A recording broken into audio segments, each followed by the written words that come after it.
میں ظہیر نایاب آج کوئی کہانی نہیں سنا رہا، نہ کوئی مکالمہ، نہ کوئی کردار، نہ کوئی منظر۔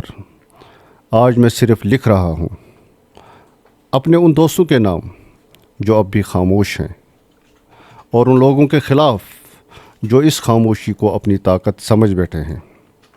یہ خط صرف ایک صحافی کا نہیں، یہ ایک زخمی پیشے کی چیخ ہے۔ دوستو، ہم برسوں سے ایک ایسے کھیل کا حصہ ہیں جسے ہم نے کبھی سمجھنے کی کوشش ہی نہیں کی، یا شاید ہم نے جان بوجھ کر آنکھیں بند رکھیں۔ کشمیر کا میڈیا، جسے سچ کا آئینہ ہونا چاہیے تھا، آج ٹھیکہ سسٹم کے شکنجے میں جکڑا ہوا ہے۔ یہاں اخبار نہیں نکالتے، یہاں ٹھیکے چلتے ہیں۔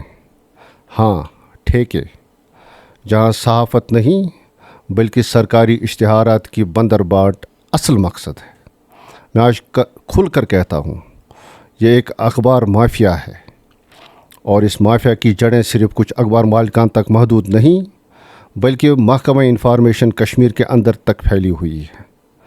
میں نے اپنی آنکھوں سے دیکھا ہے، اور شاید تم سب نے بھی، مگر تم نے خاموش رہنے کو ترجیح دی۔ کئی ایسے اخبارات ہیں جن کا کوئی وجود نہیں، نہ دفتر، نہ عملہ، نہ رپورٹر، نہ ایڈیٹر، مگر پھر بھی وہ روز چھپتے ہیں۔ کیسے؟ میں نے کہا کیسے؟ صرف ایک یا دو ڈی ٹی پی سینٹرز پر بیٹھ کر، جہاں چند گھنٹوں میں درجنوں اخبارات تیار کیے جاتے ہیں۔ ایک ہی کمپیوٹر، ایک ہی ڈیزائن، ایک ہی مواد، صرف نام بدل جاتا ہے، باقی سب وہی رہتا ہے۔ یہ صحافت نہیں، یہ ایک منظم دھوکہ ہے۔ اور پھر آتا ہے انسپیکشن کا ڈرامہ۔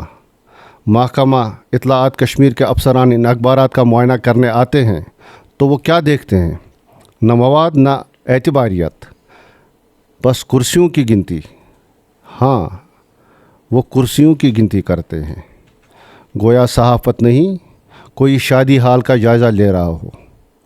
یہ انسپیکشن نہیں، یہ ایک رسمی کارروائی ہے جو صرف اس لیے کی جاتی ہے تاکہ سب کچھ قانونی دکھایا جا سکے، اور جو اشتہارات کی بندر بانٹ ہوتی ہے اور اس میں جو بڑے پیمانے پر کرپشن ہوتا ہے اس کو چھپایا جا سکے۔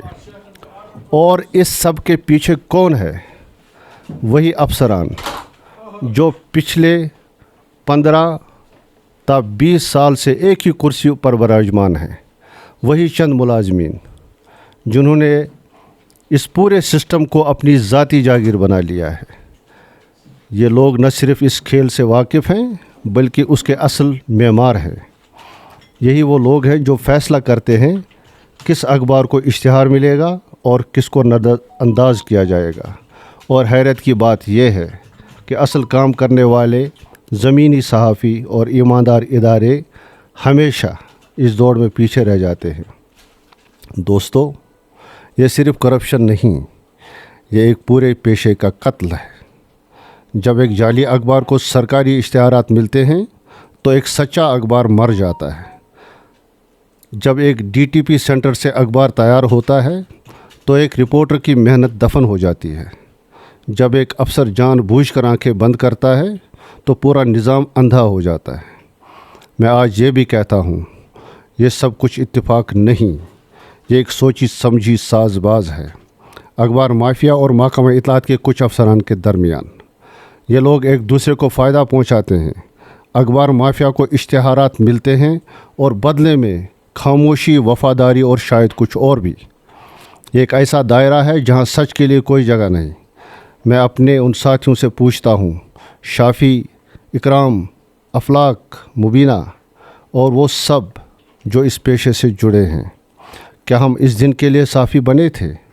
کیا ہماری قلم کی قیمت چند اشتہارات ہیں؟ کیا ہم نے اس لیے سچ کا راستہ چنا تھا کہ آج جھوٹ کے سامنے سر جھکا لوں؟ میں جانتا ہوں تم میں سے بہت سے لوگ ڈرتے ہیں، نوکری کا ڈر، تنخواہ کا ڈر، سسٹم سے باہر ہونے کا ڈر، مگر یاد رکھو، یہ خاموشی تمہیں نہیں بچائے گی۔ یہ نظام ایک دن تمہیں ہی نگل جائے گا۔ آج میں کسی ادارے سے اپیل نہیں کر رہا، نہ کسی افسر سے رحم کی امید رکھتا ہوں۔ میں صرف سچ لکھ رہا ہوں، کھلے لفظوں میں، بغیر کسی خوف کے۔ اگر یہ آواز دبانے کی کوشش کی گئی تو یہ اور بلند ہوگی. اگر اس قلم کو روکا گیا اور یہ قلم اور تیز چلے گی. بس ظہیر نایاب آج یہ اعلان کرتا ہے یہ جنگ اب ذاتی نہیں رہی, یہ ایک پورے پیشے کی جنگ ہے. اور جب تک اس ٹھیکہ اخبار مافیا کو بے نقاب نہیں کیا جاتا, جب تک محکمہ اطلاعات کے اندر بیٹھے ان کرداروں کو جواب دہ نہیں بنایا جاتا, میں خاموش نہیں رہوں گا. یہ خط ختم نہیں ہوا, یہ تو بس شروعات ہے. تمہیں کیا کرنا ہے؟ تم خاموش تماشائی بنے رہو گے یا اس آواز کا حصہ بنو گے؟ کیونکہ سچ ہمیشہ اکیلا ہوتا ہے, مگر جب بولتا ہے تو تاریخ بدل دیتا ہے. اب آج کے بعد محکمہ اطلاعات کشمیر سے براہ راست جواب طلب کیا جائے گا. والسلام.